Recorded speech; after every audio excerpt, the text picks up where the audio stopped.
Hello hi అండి. ఈరోజు goat leg curry అదేనండి పాయ కర్రీ ఎలా చేసుకోవాలో చూద్దాము. ముందు ఒక కుక్కర్ తీసుకొని అందులో నేను వేరుశనగ నూనె వేస్తున్నాను. మీరు ఏ నూనె అయినా వేసుకోండి, పర్వాలేదు.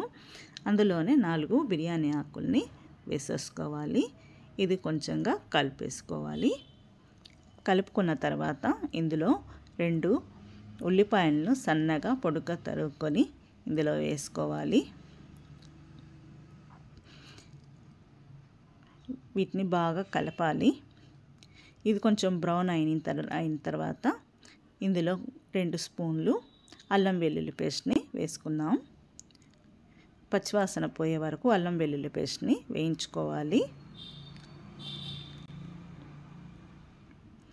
ఈ విధంగా వేయించుకున్న తర్వాత ఇందులో మనము ముందుగా క్లీన్ చేసుకున్నటువంటి పాయాల్ని ఇందులో వేసేసుకుందాము.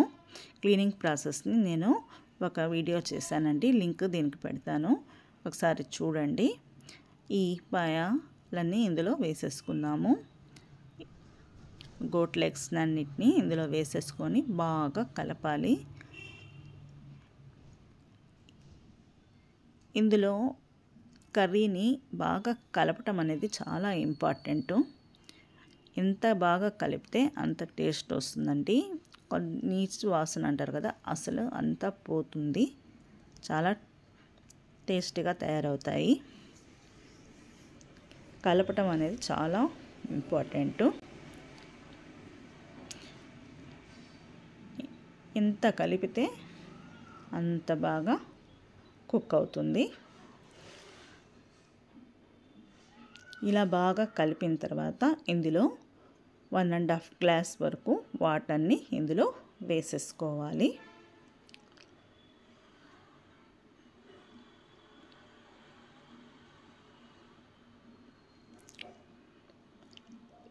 ఈ లెగ్ కర్రీ అనేది హెల్త్కి చాలా మంచిది. ఒకసారి మీరు ట్రై చేయండి. ఈ విధంగా చాలా టేస్ట్గా ఉంటుంది. ఇలా వాటర్ వేసిన తర్వాత మళ్ళీ బాగా కలుపుకోవాలి. ఇందులోనే 1 స్పూన్ సాల్ట్ని కూడా యాడ్ చేసుకున్నాము. ఈ కర్రీకి ఈ సాల్ట్ చాలండి. తర్వాత కుక్కర్ మూత పెట్టేసి ఒక విజిల్ వచ్చే వరకు మీడియం ఫ్లేమ్లో పెట్టుకోవాలి. తర్వాత నుంచి సిమ్లో పెట్టేసి 30 మినిట్స్ వరకు సిమ్లో పెట్టేసి ఉడికించుకోవాలి. అదేనండి దీని చిట్కా అయితే స్మూత్గా బాగా ఉడుకుతాయి. చూడండి, ఇప్పుడు చల్లారిన తర్వాత కుక్కర్ తీసి చూద్దాము. ఎలా కుక్ అయిందో చూడండి. ఇంత జ్యూస్ కూడా ఎంత బాగా వచ్చిందో. ఈ పీస్లో ఫ్లాష్ కూడా ఉడికినట్టు అనిపిస్తూ ఉంది. చూడండి, ఈ విధంగా ఉడకాలి.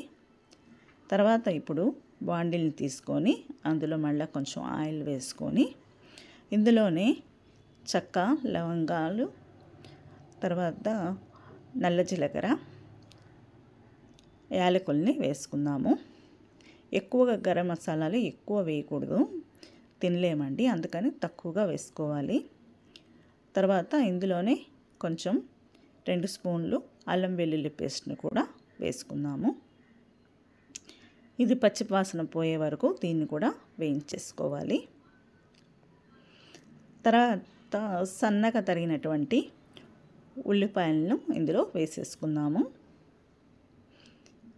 ఇప్పుడు కూడా బ్రౌన్ కలర్కి రావాలి.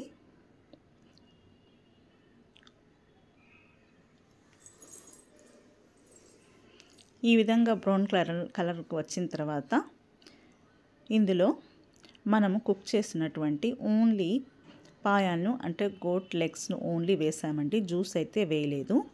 ఇప్పుడు మొత్తంగా ఈ అల్లం వెల్లుల్లి పేస్ట్ అంతా దీనికి తగిలేటట్టు కలుపుకోవాలి.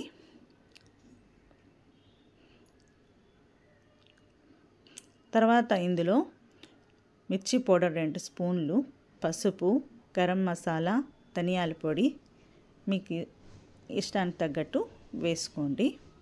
మళ్ళీ ఇది బాగా కలుపుకోవాలి. ఇందులో కొంచెం కారము కొంచెం పడుతుంది, 2-3 స్పూన్ల వరకు వేసేసుకోవచ్చు. ఈ విధంగా కుక్ అయిన తర్వాత ఇందులో కుక్కర్లో ఉన్నటువంటి జ్యూస్ని ఇందులో వేసేసుకోవాలి. లెగ్ జ్యూస్ ఉంది కదా, అది మొత్తం ఇందులో వేసుకోవాలి. ఇప్పుడు ఈ లెగ్స్ అన్నిటికీ ఆ జ్యూస్ తగిలి టేస్ట్ అయితే రెట్టింపు అవుతుంది. ఈ విధంగా బాగా కలుపుకోవాలి. మూత పెట్టి ఉడికించాలి ఒక 5 నిమిషాల పాటు. చూడండి కర్రీ ఎట్లా కుక్ అయిందో. ఇందులోనే కొంచెం కస్తూరి మేతిని కూడా వేసుకోవాలి. ఎట్లా ఉడుకుతుందో చూడండి. కర్రీ అయితే హెల్త్కి అయితే ఇది చాలా మంచిదండి. వీక్లీ వన్స్ అన్న చేసుకొని తినాలి. ఈ విధంగా కుక్ అయిన తర్వాత ఇందులోనే కొంచెం కొత్తిమీరను కూడా వేసేసుకోవాలి. పీస్ కూడా అసలు ఎంత చక్కగా ఉడికిందో చూశారు కదా. ఈ విధంగా దాంట్లో ఉన్నటువంటి విటమిన్ ప్రోటీన్ అంతగా మనకి వచ్చేసేటట్టు ఆ కర్రీలో ఉండిపోవాలి. జ్యూస్ అనేది లెగ్ జ్యూస్ అనేది చాలా ఇంపార్టెంట్. దీన్ని చపాతీలో కానీ, దోశల్లో కానీ, రైస్లో కానీ దేంట్లోనైనా తినవచ్చు. ఒకసారి ట్రై చేయండి. నచ్చితే లైక్ చేయండి, షేర్ చేయండి, కామెంట్ చేయండి. ఫ్యామిలీ స్టార్ కిచెన్ని సబ్స్క్రైబ్ చేసుకోండి. ఈ విధంగా ఒకసారి చేసి చూడండి. మీరు అసలు ఇంకా దీన్ని ప్రతిసారి చేస్తారు. Thank you.